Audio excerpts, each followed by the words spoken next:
May is Tokyo. Strawberry.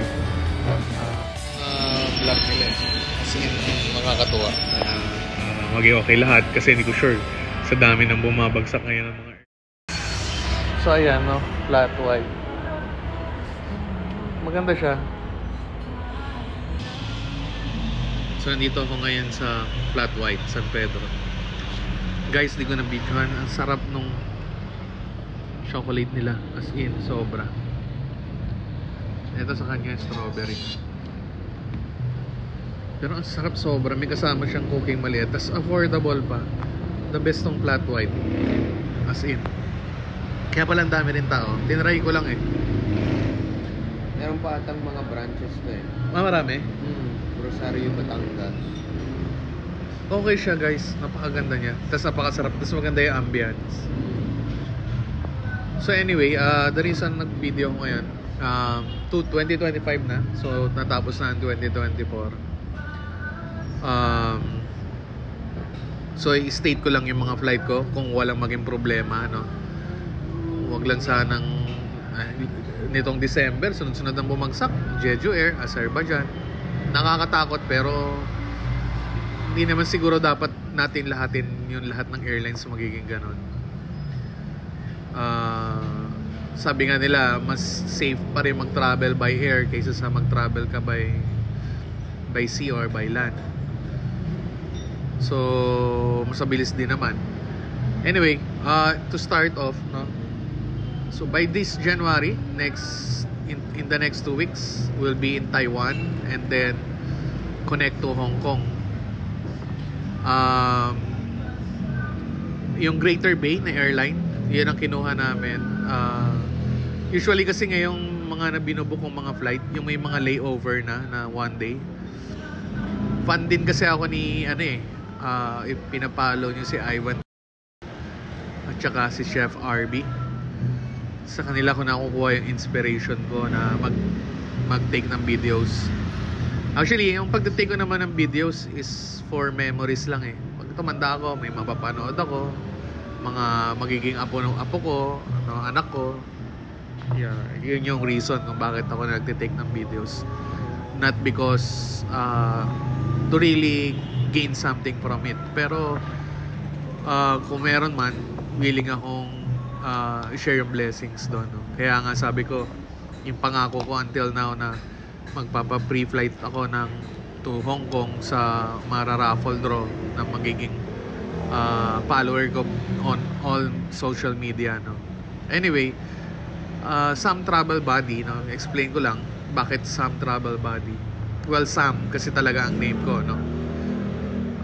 Travel Buddy kasi supposedly I was planning sana na yung may mga solo traveler tayo na nahihirapan silang magkaroon ng lakas ng loob to travel, pero yun sana yung plan ko, to help them out. So anyway, going back sa itinerary,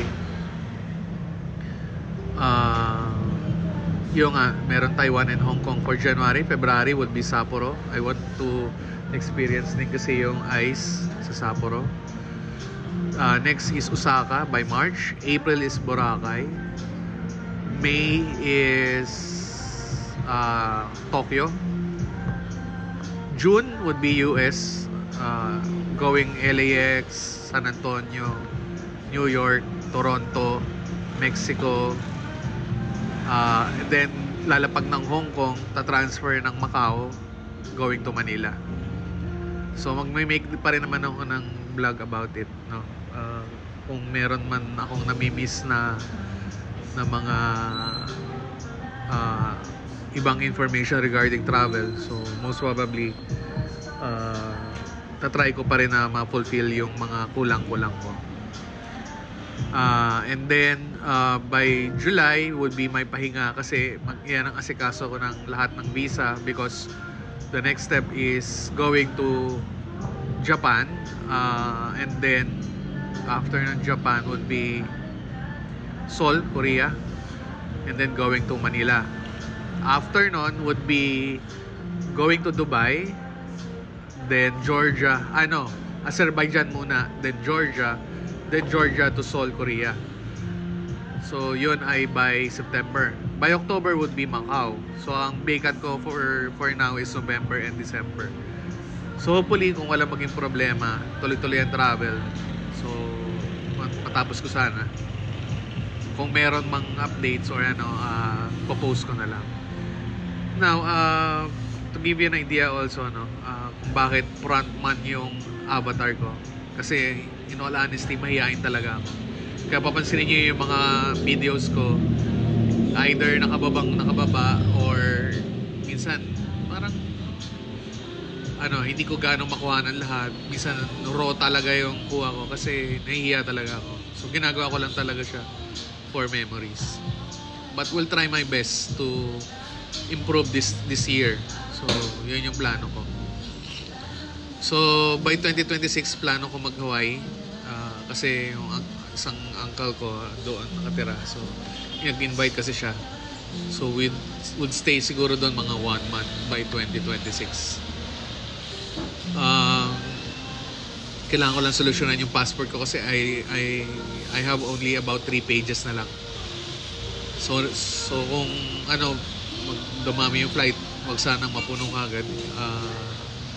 Kasi ang hassle talaga mag-renew ka, then yung mga record mo like yung US visa, Japan visa, kailangan ulit dala-dala mo yung old passport. So yun lang guys.